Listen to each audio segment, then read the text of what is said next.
بسم اللہ الرحمن الرحیم صلی اللہ علی محمد وآلہ واصحابہ اجمعین۔ یہاں تک اللہ تبارک و تعالی نے انعمت علیہم کا بیان فرمایا مفلحون تک۔ اب اس کے بعد ان الذین کفروا، یہ مغضوب علیہم کا بیان ہے،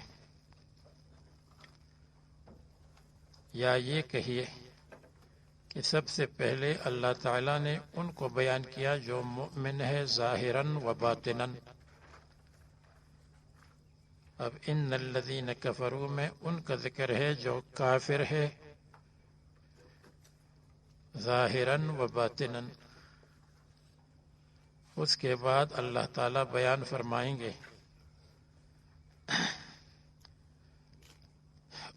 اس میں وَمِنَ النَّاسِ مَن يَقُولُ آمَنَّا بِاللَّهِ وَبِالْيَوْمِ الْآخِرِ، وہاں ان کا بیان ہوگا جو مؤمن ہے ظاہراً اور کافر ہے باطناً۔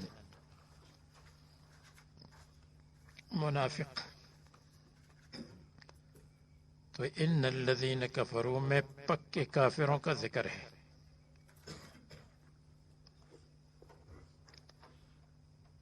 یقیناً وہ لوگ جو کفر کر چکے ہیں۔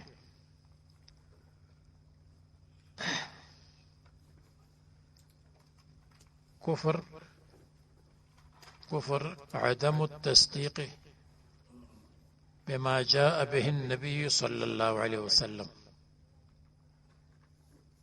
رسول اللہ صلی اللہ علیہ وسلم نے جو دین کی ضروریات اور کھلی ہوئی باتوں کو بیان فرمایا،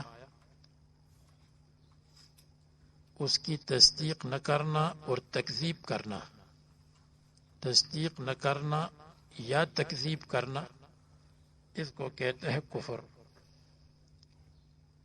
کفر کی لغوی معنی ہے چھپانا۔ تو کافر اللہ تبارک و تعالیٰ کی توحید اور اللہ تبارک و تعالیٰ کی دلائل قدرت کو چھپاتا ہے اور اس کا اقرار نہیں کرتا، اس لیے اس کو کافر کہتے ہیں۔ کفر چھپانے کو کہتے ہیں۔ اس وجہ سے طالب علموں کا مقولہ ہے رأیت کافرا یکفر بکافر بکافر فی کافر۔ رأیت کافرا، میں نے کاشتکار کو دیکھا، کیونکہ کاشتکار بیج کو چھپاتا ہے زمین میں۔ یکفر بکافر کہ وہ چھپاتا تھا ٹریکٹر کے ساتھ۔ ٹریکٹر کافر ہے اس لیے کہ وہ چھپاتا ہے زمین میں اس کو، بیج کو۔ بکافر فی کافر، زمین کو کافر کیوں کہ زمین بھی چھپانے والی ہے۔ تو یہ رأیت کافرا ابن کافر یکفر بکافر بکافر فی کافر، یہ اپنی طرف سے کسی نے بنایا ہے۔ کفر کی لغوی معنی چھپانا۔ پھر کفر کی بہت ساری قسمیں ہیں۔ مثلا کفر نفاق ہے کہ باطناً کفر ہے ظاہراً نہیں۔ کفر نصارہ ہے، نصارہ کا کفر ثالث ثلاثہ کہتے ہیں۔ یہود کا کفر ہے، حضرت موسیٰ علیہ السلام کو مانتے ہیں، رسول اللہ صلی اللہ علیہ وسلم کا انکار کرتے ہیں۔ یا کفر شرک ہے، شرک کرتے ہیں۔ کفر دہری ہے، چیز کو دہر کی طرف منسوب کرتے ہیں، اللہ تعالیٰ کو نہیں مانتے۔ یا کفر شک ہے، شک کرتا ہے دین میں اور اسلام میں۔ یا کفر عناد ہے، عناد اور دشمنی کی وجہ سے کفر کرتا ہے، جیسے ابلیس نے عناد اور دشمنی کی وجہ سے سجدہ نہیں کیا تھا اور کفر کیا تھا۔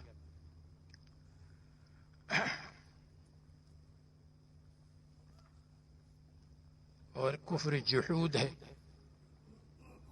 جانتا ہے اور پھر بھی اقرار نہیں کرتا اپنی عزت کی وجہ سے، جیسے ابو طالب جانتا تھا مانتا نہیں تھا. اس لیے تبلیغ والے کہتے ہیں کہ ایمان اور اسلام ماننے کو کہتے ہیں، جاننے کو نہیں کہتے. جانتا تو ابو لہب بھی تھا، ابو طالب بھی تھا. وَلَقَدْ عَلِمْتُ بِأَنَّ دِينَ مُحَمَّدٍ مِّنْ خَيْرِ أَدْيَانِ الْبَرِيَّةِ دِينًا لولا الملامة أو حذار مسبة لوجدتني سمحا بذاك مبینا. ابو طالب نے اشعار کہی جس میں دو شعر یہ ہے. تو یہ ان الذین کفروا اس سے مراد ہے ان الذین کفروا بهذا الكتاب عنادا، جو اس کتاب کے ساتھ کفر کرتے ہیں عناد کی وجہ سے، جیسے ابو جہل اور ابو لہب. یہ بطور مثال ہے، ورنہ احبار اور رہبان نصارہ اور یہود کے وہ بھی مراد ہے، اس لیے کہ احبار اور رہبان تو عناد کی وجہ سے نہیں مانتے تھے.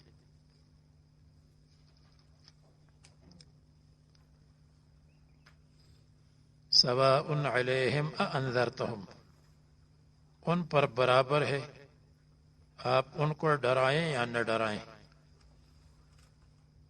سواء علیہم یعنی مستوٍ علیہم، اور اانذرتہم ام لم تنذرہم، یہ جو جملہ ہے یہ جملہ مفرد کے حکم میں ہے، یعنی مستوٍ علیہم انذارک وعدم انذارک، اور یہ فاعل ہے سواء کے لیے جو مستوٍ کے معنی میں ہے.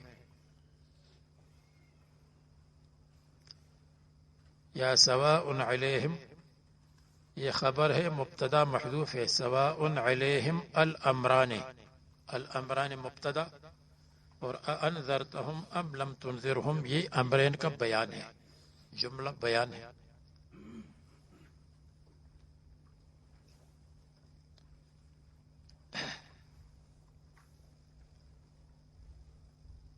اب انذرتہم میں مصنف قراءات کو بیان کرتے ہیں. بتحقیق الحمزتین، دونوں حمزہ ہو، و ابدال الثانیت الفا، اور دوسری حمزے کو الف بنائے انذرتہم. اور اگر کوئی کہے کہ دوسرے کو جب الف بنایا تو اجتماع ساکنین علی غیر حد ہی آ گیا. التقاء ساکنین علی حد ہی تو جائز ہے. علی حد ہی یہ ہے، تین قسمیں ہیں علی حد ہی. ایک یہ ہے کہ پہلا مدہ ہو دوسرا مدغم ہو، جیسے خاصۃ. دوسرا یہ ہے التقاء ساکنین علی حد ہی کہ پہلا تصغیر ہو اور دوسرا مدغم ہو، جیسے خویصۃ. اور تیسرا التقاء ساکنین علی حد ہی وہ ہے جو حالت وقف میں ہو، جیسے وللضالین، آمین. یہ تینوں جائز ہے، لیکن انذرتہم میں یہ تو اجتماع ساکنین علی غیر حد ہی ہے. پہلا مدہ ہے لیکن دوسرا مدغم نہیں. مدہ اس کو کہتے ہیں کہ الف سے پہلے مفتوح ہو، یا سے مکسور ہو، واو سے پہلے مضموم ہو، اس کو مدہ کہتے ہیں. تو جب دوسرے کو الف بنائیں گے تو پھر تو اجتماع ساکنین علی غیر حد ہی ہوگا. انذرتہم. تو اس کا ایک جواب یہ ہے کہ اجتماع ساکنین علی غیر حد ہی کوفیین کی نزدیک جائز ہے، تو اس لیے یہ کوفیین کے مذہب پر ہوا. دوسرا جواب یہ ہے کہ اجتماع ساکنین دو کلموں میں جائز ہے، اور یہاں دو کلمے ہیں، حمزہ الگ ہے، حمزہ استفہامیہ، اور انذرتہم الگ ہے. تو دو کلموں میں ہے، ایک کلمہ میں نہیں ہے. اور تیسرا جواب یہ ہے کہ اجتماع ساکنین متواتر میں جائز ہے، اور یہ متواتر ہے، غیر متواتر نہیں، اور متواتر کے اندر جائز ہے۔ اور چوتھا جواب یہ ہے کہ جب الف کو لمبا کیا جائے تو مد الالف یقوم مقام الحرکت، جب الف کو لمبا کیا جائے تو یہ قائم مقام حرکت ہے، تو جیسے کہ حرکت آ گئی ہو، جیسے انذرتہم، اس کو لمبا کیا جائے تو یہ قائم مقام حرکت ہے۔ اور میں اس کی مثال بیان کرتا ہوں، جب اس کو لمبا کرے تو وہ قائم مقام حرکت ہے، اس لیے کہ لمبا کرنے سے اس میں سہولت پیدا ہو جائے گی۔ اس کی مثال ایسی ہے کہ جیسے آپ کار میں بیٹھ کر اگر پہاڑ پر چڑھتے ہیں سیدھا تو آپ کی کار پھسل جائے گی پیچھے، سمجھ گئے؟ لیکن اگر آپ اس کو لمبا کریں، یوں، یہ پہاڑ ہے اور آپ یوں گھومتے جائیں، یوں، تو آرام سے پہنچ جائیں گے ریونین میں یا نہیں؟ ریونین کے طالب علم ہے کوئی؟ ہاں، وہ جو پہاڑ پر چڑھتے ہیں یوں 10 منٹ میں آدمی اوپر پہنچ جاتا ہے۔ تو جب اس کو مت کریں گے، لمبا کریں گے، تو اس میں سہولت پیدا ہو جائے گی، سہولت ہوگی تو قائم مقام حرکت ہے۔ تو فرماتے ہیں ابدال الثانیت الفن، دوسرے کو الف بنا دیا، یہ دو ہو گئے۔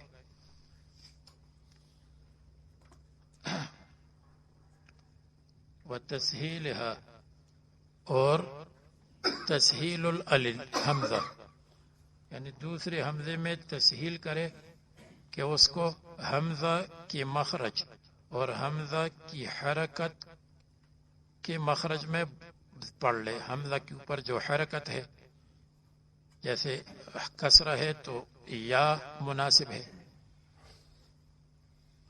اس پر فتح ہے تو الف، تو یہ تسہیل ہے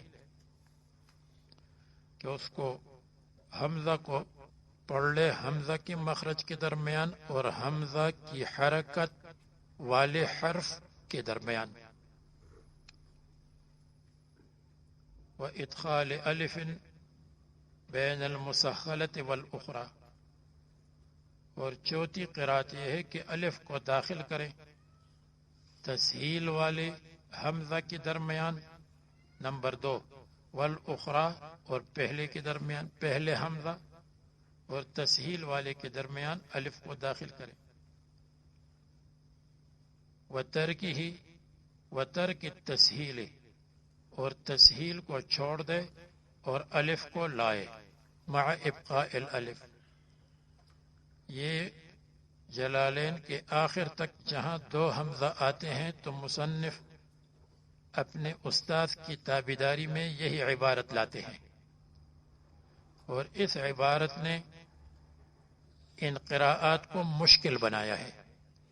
اگر اس عبارت کو ہم چھوڑ دیں اور ہم یہ کہیں کہ بتحقیق الحمزتین مع الالف و بدون الالف، کتنے ہو گئے؟ 2۔ بتحقیق الحمزتین مع الالف درمیان میں یا بدون الالف، کتنے ہو گئے؟ 2۔ اچھا، اور دوسری کی تسہیل، یعنی پہلا حمزہ اور دوسرے حمزے کی تسہیل، اب جب دوسری کی تسہیل ہے تو اس میں بھی 2، جب تسہیل ہے تو مع الالف اور بدون الالف، الف درمیان میں ہو یا نہ ہو، تو کتنے ہو گئے؟ 4۔ اور نمبر 5 ابدال الثانیت الفن، دوسرے حمزے کو الف بنا دے، بس 5 ہو گئے۔ لیکن یہ جاپانی زبان کی عبارت جو مصنف نے ذکر فرمائی ہے، اس سے مسئلہ مشکل ہے، اور خلاصہ اس کا یہی ہے، تحقیق الحمزتین بدون الالف و مع الالف، تسہیل الثانیہ مع الالف و بدون الالف، اور ابدال الثانیت الفا، یہ 5 قراءات ہیں اس میں۔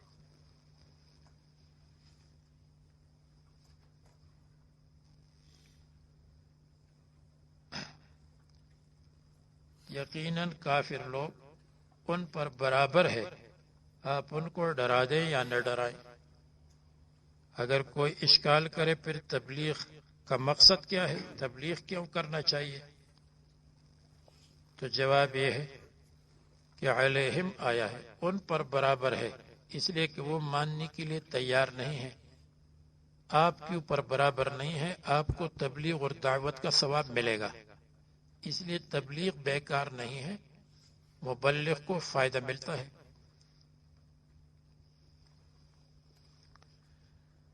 آپ ڈرائیں یا نہ ڈرائیں، لا یؤمنون، یہ لوگ ایمان نہیں لائیں گے، لعلم اللہ تعالی منہم ذالک، کیونکہ اللہ تعالیٰ کو معلوم ہے، منہم ان کے اندر، ذالک یہ عدم ایمان، اللہ تبارک و تعالیٰ کو معلوم ہے کہ یہ ایمان نہیں لائیں گے۔ فلا تطمع فی ایمانہم، ان کی ایمان میں طمع اور امید نہ رکھیں۔ اور اگر کوئی اشکال کرے، جب اللہ تعالیٰ کو معلوم ہے کہ یہ ایمان نہیں لائیں گے، کفر کریں گے، تو پھر یہ کفر پر مجبور ہو گئے، اور جب کفر پر مجبور ہو گئے تو ان کو عذاب کیوں دیا جاتا ہے؟ تو اس کا جواب یہ ہے کہ اللہ تعالیٰ کے علم کی وجہ سے یہ مجبور نہیں ہوتے، بلکہ علم معلوم کا تابع ہے۔ جیسے کوئی ڈاکٹر کسی مریض سے کہے یا مریض کے رشتہ داروں سے کہ آپ کا مریض ٹھیک ہونے والا نہیں ہے، 2 دن کا مہمان ہے، تو طبیب کے علم نے اس کو موت پر مجبور نہیں کیا، بلکہ اس کی موت اس کی بیماری کا نتیجہ ہے۔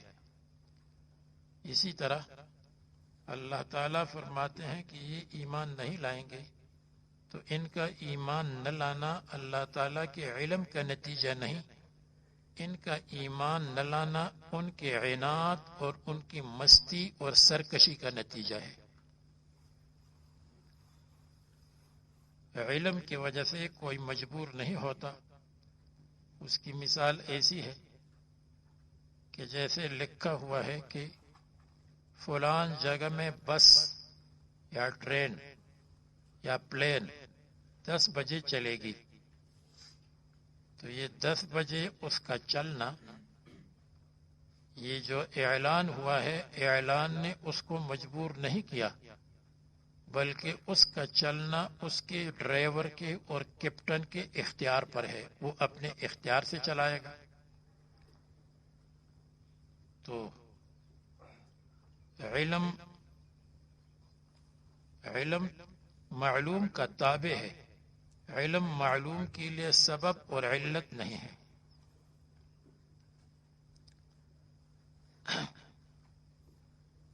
اور یہ بات کہ انسان نے اپنے اختیار سے یہ سب کچھ کیا، یعنی غلط کام اپنے اختیار سے کیا، اللہ تعالیٰ نے اس کو مجبور نہیں کیا، تو اس کی تفصیل یہ ہے کہ اللہ تعالیٰ نے مجبور نہیں کیا، کہ انسان مختار ہے، مجبور نہیں ہے۔ اور انسان کا مختار ہونا یہ نقلاً بھی ثابت ہے، اس کو قرآن بھی کہتا ہے، قرآن و حدیث، اور یہ عقل بھی کہتی ہے، اور یہ مسلمان بھی اور غیر مسلم سب اس کو مانتے ہیں کہ انسان اپنے کاموں میں مختار ہے، جو غلط کام کرتا ہے وہ اپنے اختیار سے کرتا ہے۔ قرآن کریم میں اللہ تعالیٰ فرماتے ہیں فَبِمَا نَقْضِهِمْ مِيثَاقَهُمْ لَعَنَّاهُمْ، چونکہ انہوں نے وعدے کو توڑا تو ہم نے ان کے اوپر لعنت کی۔ دیکھو، وعدے کو توڑا اپنے اختیار سے۔ وَالَّذِينَ جَاهَدُوا فِينَا لَنَهْدِيَنَّهُمْ سُبُلَنَا، جو محنت کرتے ہیں، کسب کرتے ہیں، اختیار کرتے ہیں، ہم ان کو سیدھا راستہ بتائیں گے۔ بل طبع اللہ علیہا بکفرہم، اللہ تعالیٰ نے ان پر مہر لگائی ہے ان کی کفر کے وجہ سے. دیکھو کفر سبب بن گیا مہر کے لیے. فلما زاغوا ازاغ اللہ قلوبہم، جب وہ ٹیڑے ہو گئے تو اللہ تعالیٰ نے ان کے دلوں کو ٹیڑھا کر دیا. اللہ نے پہلے سے ٹیڑھا نہیں کیا، جب یہ ٹیڑے ہو گئے تو اللہ تعالیٰ نے ان کو ٹیڑھا چلایا. اس لیے کہ اللہ تبارک و تعالیٰ کا ارادہ انسان کے ارادے کے ساتھ چلتا ہے. اللہ تعالیٰ کا ارادہ انسان کے ارادے کو توڑتا نہیں. بل ران علی قلوبہم ما کانوا یکسبون، ان کے دل پر جو زنگ لگا ہوا ہے ما یکسبون، ان کے کسب اور اختیار کی وجہ سے ہے. دیکھو یہاں بھی یکسبون اللہ تبارک و تعالیٰ نے فرمایا. اور فرماتے ہیں لکنہ اخلد الی الارض فمثلہ کمثل الکلب ان تحمل علیہ یلہث. فرماتے ہیں لکنہ اخلد الی الارض، یہ زمین اور دنیا کی طرف مائل ہوا، اور دنیا کے مائل ہونے کی وجہ سے حق کو چھوڑ دیا، حق کو چھوڑا اپنے اختیار سے. تو یہ قرآن کریم کا تقاضا ہے. اور قرآن کریم نے ہمیشہ یہ بیان فرمایا ہے کہ غلط کام انسان اپنے اختیار سے کرتا ہے. اسی طرح اس کو مجنون اور پاگل بھی جانتا ہے کہ یہ اختیار کا کام ہے، یہ بغیر اختیار کے ہے.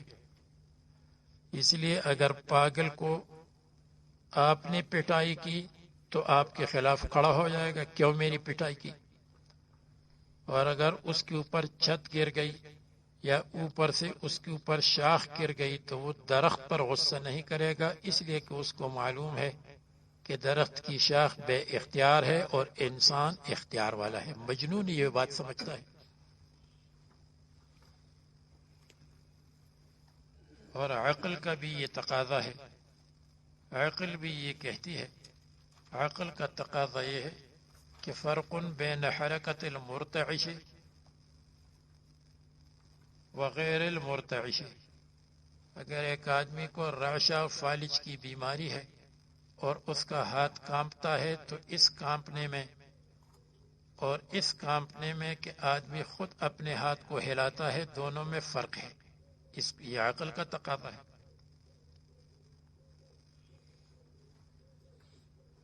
اور اس کو غیر مسلم جج بھی جانتا ہے کہ اگر کسی نے دوسرے کو گولی ماری تو جج بندوق کے اوپر مقدمہ نہیں چلائے گا، بندوق چلانے والے پر مقدمہ چلائے گا. اس کو معلوم ہے کہ بندوق بے اختیار ہے اور بندوق چلانے والا مختار ہے. تو اس لیے فرمایا ہے فلا لعلم اللہ منہم ذالک، اللہ تعالیٰ کو یہ معلوم ہے. تو میں نے بتایا کہ اللہ تعالیٰ کا علم آدمی کو مجبور نہیں کرتا، بلکہ علم معلوم کا تابع ہے. جیسے معلوم ہے تو علم اس کی پیچھے پیچھے چلتا ہے. اللہ تعالیٰ کے علم کی مثال دیکھو ایسی ہے کہ جیسے یہاں سے لے کر میری طرف دیکھو، یہاں سے یہاں تک ہم ایک رسی باندھ لیں، رسی، اس رسی کی 3 حصے ہوں، ایک حصہ سفید، ایک حصہ سرخ، ایک حصہ کالا. سمجھتے ہو؟ اس رسی کے اوپر ایک چیونٹی چل رہی ہے، چیونٹی، اور میں یہاں بیٹھا ہوں. اب میں یہ کہتا ہوں یہ چیونٹی جو اس رسی پر چل رہی ہے یہ ابھی سفید حصے پر چلتی ہے اور تھوڑی دیر کے بعد یہ سرخ حصے پر پہنچے گی اور کل یہ سیاہ پر پہنچے گی. کل اب جو میرا کہنا ہے اور میرا علم ہے تو میرا علم اس کا سبب نہیں ہے کہ یہ چیونٹی چل رہی ہے. چونٹی کا چلنا اس کے اپنے اختیار سے ہے، لیکن چونکہ میں سامنے بیٹھا ہوں، سب کچھ دیکھ رہا ہوں، تو میں نے وہی بتایا جو چونٹی کر رہی ہے۔ اسی طرح اللہ تبارک و تعالیٰ کے لیے یہ دنیا ایسی ہے جیسے رسی، اور دنیا کی 3 حصے ہیں، ماضی، حال اور استقبال۔ اللہ تعالیٰ کے لیے یہ تینوں زمانے ایسے ہیں جیسے کسی کے سامنے کوئی چیز رکھی ہو۔ تو اللہ تعالیٰ فرماتے ہیں مستقبل میں فلان یہ کام کرے گا، ماضی میں یہ کیا، فی الحال یہ کر رہا ہے۔ لیکن جیسے ہمارے علم سے چیونٹی مجبور نہیں ہوئی، اسی طرح اللہ تعالیٰ کے علم سے ہم اور آپ مجبور نہیں ہوں گے، اپنے اختیار سے کام کریں گے۔ یہ تقدیر کا مسئلہ ہے اور یہ لمبا چوڑا مسئلہ ہے، لیکن مختصر میں نے آپ کے سامنے چند باتیں بیان کی۔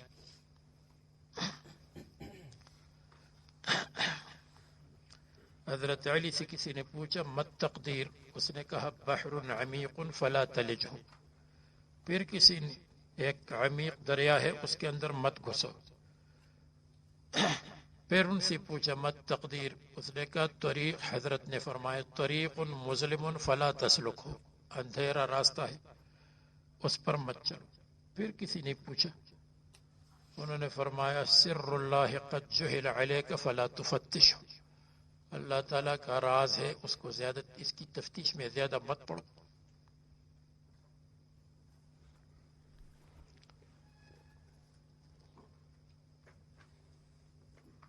فلا تطمع فی ایمانہم، دیکھو طمع اس کو کہتے ہیں جس کا کوئی سبب نہ ہو۔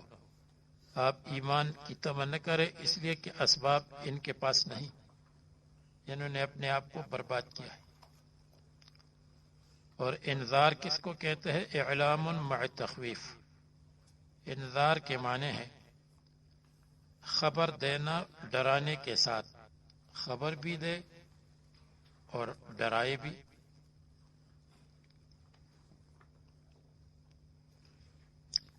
اب فرماتے ہیں یہ ابو جہل، ابو لہب یا ان کے احبار اور رہبان،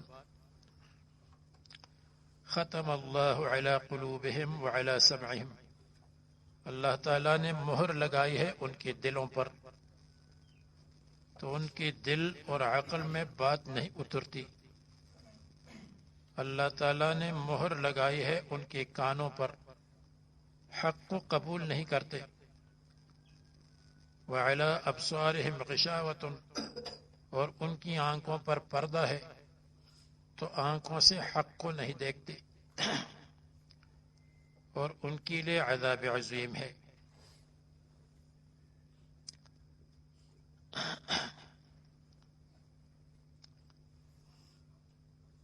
تو اللہ تعالیٰ نے ان کے دلوں پر مہر لگائی، تو اب اگر کوئی کہے جب اللہ تعالیٰ نے مہر لگائی ہے تو پھر تو یہ مجبور ہو گئے، تو جواب یہ ہے کہ مہر لگانے کا مطلب یہ ہے، اس کی مثال ایسی ہے کہ جیسے کسی جگہ مسجد ہو، نماز پڑھنے کے لیے بنائی ہے کسی نے، اور اس مسجد کے اندر لوگ آتے ہیں اور گندگی ڈالتے ہیں، پیشاب کرتے ہیں، شراب پیتے ہیں، تو مسجد بنانے والا کہتا ہے کہ مسجد کا تقاضا تو یہ پورا نہیں کرتے، اس لیے ہم مسجد کو بند کریں گے۔ تو مسجد کو بند کرنا اور چابی ان کو دے دی کہ جس وقت بھی آپ ٹھیک ہو جائے تو مسجد کھول دیں، اگر آپ ٹھیک نہیں ہوتے تو مسجد بند ہوگی۔ تو یہاں بھی اللہ تعالیٰ نے ان پر مہر لگائی ہے، اس لیے کہ یہ اپنے دلوں میں حق اور اچھی باتوں کو جگہ نہیں دیتے، اور گندی جگہوں کو، گندی چیزوں کو جگہ دیتے ہیں۔ تو اللہ تعالیٰ نے ان کے دلوں کو خیر کے لیے بند کر دیا، اس لیے کہ انہوں نے پہلے سے بند کر دیا تھا، تو اللہ تعالیٰ نے تکمیل کر دی۔ اور اگر وہ یہ کہیں کہ آج ہم اپنے دلوں کو کھولنا چاہتے ہیں، تو چابی اللہ تعالیٰ نے ان کو دی ہے، کھول دیں۔ یا اس کی مثال ایسی ہے کہ جیسے ایک شخص اپنے بیٹے کو ہر مہینے میں 10,000 رین دیتا ہے، اور جیسے 10,000 رین اس کے پاس آتے ہیں تو وہ سمندر میں ڈالتا ہے، تو باپ کہتا ہے بس میں نے تو مہر لگا دی، اب آپ کو کچھ بھی نہیں ملے گا۔ کیوں؟ کیونکہ آپ ضائع کر رہے ہیں۔ تو اسی لیے جب یہ بھی حق کو ضائع کر رہے تھے تو اللہ تعالیٰ نے حق کا دروازہ ان پر بند کر دیا۔ تو ختم اللہ علی قلوبہم، اللہ نے ان کے دلوں پر مہر لگائی ہے۔ اب ختم اس کے دو معنی ہیں، ایک تو یہ ہے کہ حقیقتاً مہر لگائی ہے اگرچہ ہمیں نظر نہیں آتی، جیسے حدیث میں آتا ہے جب آدمی گناہ کرتا ہے تو اس کے دل پر نقطہ لگتا ہے، اگر وہ توبہ کرتا ہے تو صاف ہو جاتا ہے، اور اگر توبہ نہیں کرتا تو وہ نقطہ بڑھتا رہتا ہے یہاں تک کہ پوری دل پر محیط ہوتا ہے۔ اب ہم کہیں گے دل پر نقطہ لگتا ہے اگرچہ ہمیں نظر نہیں آتا۔ یا ایک مرتبہ رسول اللہ صلی اللہ علیہ وسلم کے زمانے میں بدبو پھیلی تو رسول اللہ صلی اللہ علیہ وسلم نے فرمایا تم جانتے ہو یہ بدبو کیا ہے؟ انہوں نے کہا نہیں۔ فرمایا یہ ان کی بدبو ہے جو مسلمانوں کی غیبت کرتے ہیں۔ اب جو مسلمانوں کی غیبت کرتے ہیں تو ان کی بدبو تو محسوس نہیں ہوتی، بس ایک مرتبہ محسوس ہو گئی۔ اسی طرح مہر ہے ہمیں نظر نہیں آتی، جیسے حدیث روایات میں آتا ہے الطابع معلق بالعرش بقائمۃ العرش، یہ مہر عرش کے پائے کے ساتھ لٹکی ہے۔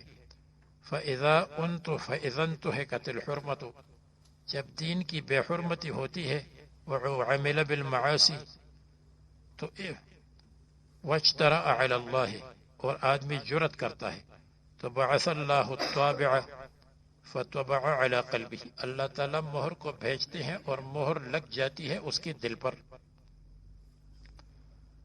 وَلَا يَقْبَلُ بَعْدَ ذَلِكَ شَيْئًا، اس روایت سے پتہ چلتا ہے کہ مہر حقیقتاً ہے۔ اور دوسرا مطلب یہ ہے کہ مہر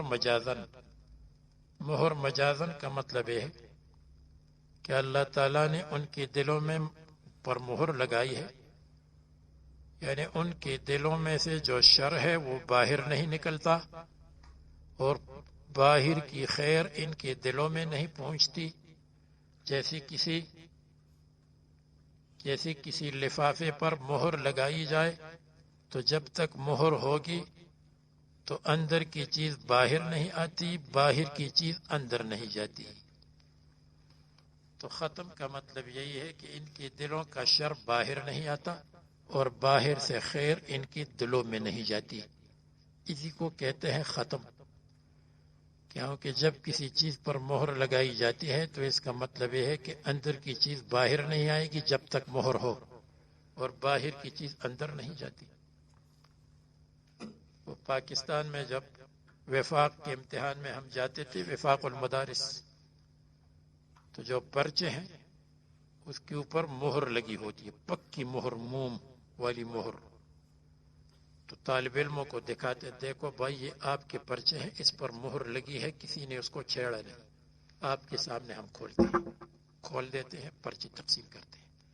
مہر کا مطلب یہی ہے کہ باہر کی چیز اس میں اندر نہیں اور اندر کی چیز باہر نہیں آئی۔ تو اس کے لیے ختم کا لفظ بھی آتا ہے، مہر لگانا۔ اسی لیے طبع کا لفظ آتا ہے، کیونکہ طبع چھاپنے کو کہتے ہیں، وہ مہر اس پر چھپ جاتی ہے۔ اس کے لیے رین کا لفظ بھی آتا ہے، بل ران علی قلوبہم، رین میل کو کہتے ہیں، اور یہ جو مہر لگتی ہے تو یہ اس لیے کہ ان کے دلوں میں میل کچیل ہے۔ علی قلوبہم، ان کے دلوں پر، قلوب سے مراد عقل ہے، اس لیے کہ عقل کا تعلق قلب سے بھی ہے، عقل کا تعلق دماغ سے بھی ہے۔ یہ لمبا چوڑا مسئلہ ہے کہ عقل کا تعلق قلب سے ہے یا دماغ سے ہے یا دونوں سے ہے، بخاری میں انشاءاللہ آئے گا۔ واستوثق فلا يدخلها خیر، واستوثق، اور یہ مہر مضبوط اور پکی ہو گئی۔ استیثاق کا مطلب مضبوطی۔ تو یہ ختم اللہ کا مقصد بیان فرمایا کہ ختم کا مقصد کیا ہے؟ استیثاق، تاکہ باہر کی چیز اندر نہ جائے، اندر کی چیز باہر نہ جائے، اسی کو کہتے ہیں پکا ہونا. فلا يدخلها خیر، تو ان کے دلوں میں خیر نہیں جاتی. وعلى سمعهم، اور اللہ تعالیٰ نے ان کے آنکھوں پر بھی مہر لگائی. علی سمعہم، ان کے کانوں پر مہر لگائی. سمع کانا. اب اشکال ہے کہ سمعہم کو یہ متعدد ہے اور سمع مفرد ہے، تو ہم کے ساتھ مناسب تو اسماعہم ہے، تو سمع مفرد کیوں آیا؟ تو مصنف نے جواب دیا کہ یہاں مراد علی سمعہ اے علی مواضع سمعہم، یعنی جمع مراد ہے. علی مواضع سمعہم، ان کے سننے کی جگہ، اور سننے کی جگہ متعدد ہے تو اشکال وارد نہیں ہوا. لیکن پھر بھی اشکال باقی رہا کہ سمعہم اسماعہم کیوں نہیں آیا، مفرد کیوں آیا، جمع کا لفظ کیوں نہیں آیا اگرچہ مواضع مقدر کرے؟ اس کے دو جواب ہیں. ایک جواب یہ ہے کہ سمع یسمع سمعا بطور مصدر زیادہ استعمال ہوتا ہے، اور جب یہ مصدر استعمال ہوتا ہے تو المصدر یفرد ولا یثنى ولا یجمع. مصدر تثنیہ اور جمع نہیں آتا الا ان یقصد الانواع، نوع کا ارادہ ہو تو الگ ہے. اس لیے سمعہم، اور بخلاف قلب کے اور بصر کے، کیونکہ قلب اور بصر اعضاء میں استعمال ہیں، یعنی مصدر میں نہیں، تو اس لیے سمعہم مفرد آیا مصدر ہونے کی وجہ سے.